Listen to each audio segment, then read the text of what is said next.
تو ہمارے پاس اللہ موجود ہے، تو پھر ٹینشن کس بات کی بھائی؟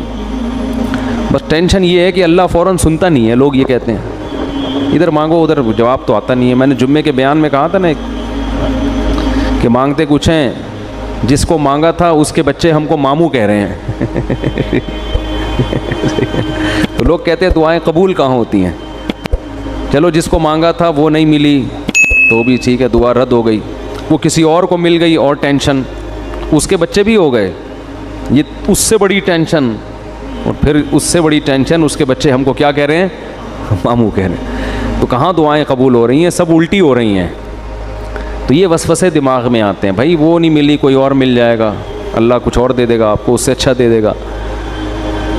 تو 17ویں پارے کا جو ابتدا ہوتی ہے، اقترب للناس حسابهم وهم فی غفلۃ معرضون، لوگوں کا حساب قریب آ چکا ہے لیکن وہ غفلت میں پڑے ہوئے ہیں اور اللہ کی آیتوں سے منہ موڑ رہے ہیں۔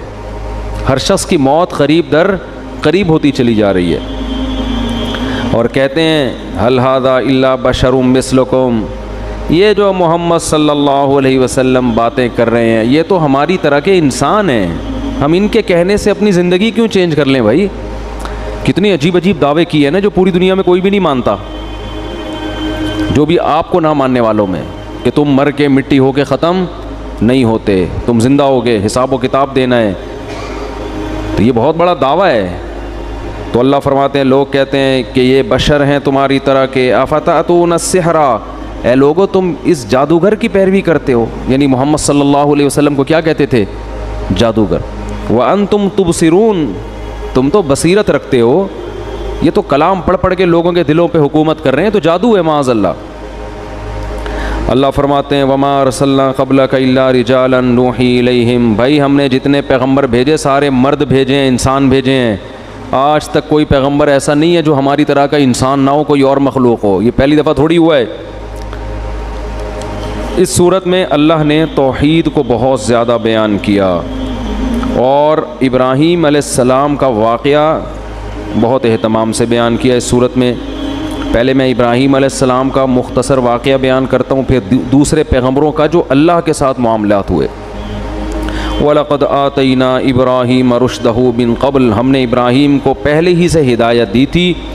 ابراہیم اپنے والد اور اپنی قوم سے کہنے لگے مَا هَذِهِ التَّمَاثِيلُ الَّتِي أَنْتُمْ لَهَا عَاكِفُونَ، یہ کیا تصویریں ہیں جن کے سامنے تم ہر وقت مسٹنڈے بنے ہوئے بیٹھے رہتے ہو؟ مسٹنڈے کا لفظ میں استعمال کر رہا ہوں، ایسے گردن جھکا کے ان کے ادب احترام میں بیٹھے رہتے۔ تصویروں میں ایسا ہی ہوتا ہے نا، لوگ اپنے پیروں کی تصویریں لگاتے ہیں، بت بھی ایک تصویر ہی ہوتی ہے، تو بڑی حقارت سے کہا یہ کیا ہے؟ صبح شام ان کے سامنے جھکتے ہو اور مٹھائیاں لا کے رکھ رہے ہو، اور وہ جو کرتے ہیں نا ہندو لوگ صبح شام پتہ نہیں کیا کیا کر رہے ہوتے ہیں، سیوا کر رہے ہو، ان کی بتیاں جلا رہے ہو، یہ کیا ہے؟ یہ ان کی اوقات کیا ہے؟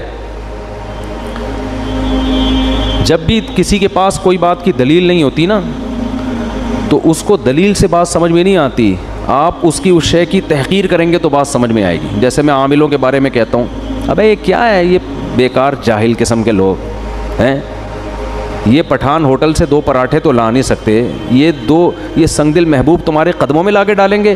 یہ جو دلیل ہے نا، اسٹائل، اس سے ان عاملوں کی عظمت دل سے نکل جاتی ہے۔ اگر عقل مند ہوگا آدمی، عقل مند نہیں ہوگا تو پھر وہ تو پھر سمجھاتے رہو ساری زندگی۔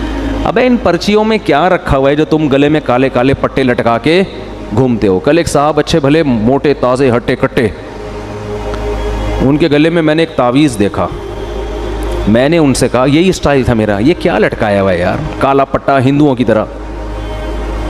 کہتے ہیں بھائی جائز تعویذ ہے۔ میں نے کہا جائز ناجائز کی بحث میں نے کی آپ سے، اچھا لگ رہا ہے یہ کالا پٹا گلے کے اندر لٹکایا ہوا یہاں پہ؟ چھوڑو، سنت پر عمل کرو۔ نبی اس رات کو سورہ فلق سورہ ناس پڑھ کے دم کیا کرتے تھے، جائز ناجائز کی بحث میں تو میں پڑھ ہی نہیں رہا نا، یہ اچھا لگ رہا ہے، یہ میں تو یہ پوچھ رہا ہوں یہ اچھا لگ رہا ہے؟ یہ کیا پٹے گلوں میں ڈالے ہوئے ہیں؟ جانوروں کے گلے میں پٹے ہوتے ہیں یا مشرکوں کے گلے میں پٹے لگتے ہیں، وہ کالے دھاگے نیلے دھاگے، لوگوں کو دیکھا ہوگا نا اپنے انگوٹھے پہ الگ دھاگا باندھا ہوا ہے، ادھر الگ دھاگا، ادھر امام ضامن، ادھر کچھ ادھر کچھ۔ او بھائی نیٹ کلین سیدھے سادے گھومو، کوئی ٹینشن ہو اللہ سے دعا مانگو، ختم۔ اور سنت کو فالو کرو. سنت میں کیا ہے؟ رات کو سونے سے پہلے چاروں قل پڑھ کے دم کر لیا, آیت الکرسی پڑھ لی, سورہ بقرہ کا آخری حصہ پڑھ لیا, بس. اب بھی اگر جن آ رہا ہے تو اس کا مطلب یہ ہے کہ وہ جو ہے نا اب آئے گا لازمی.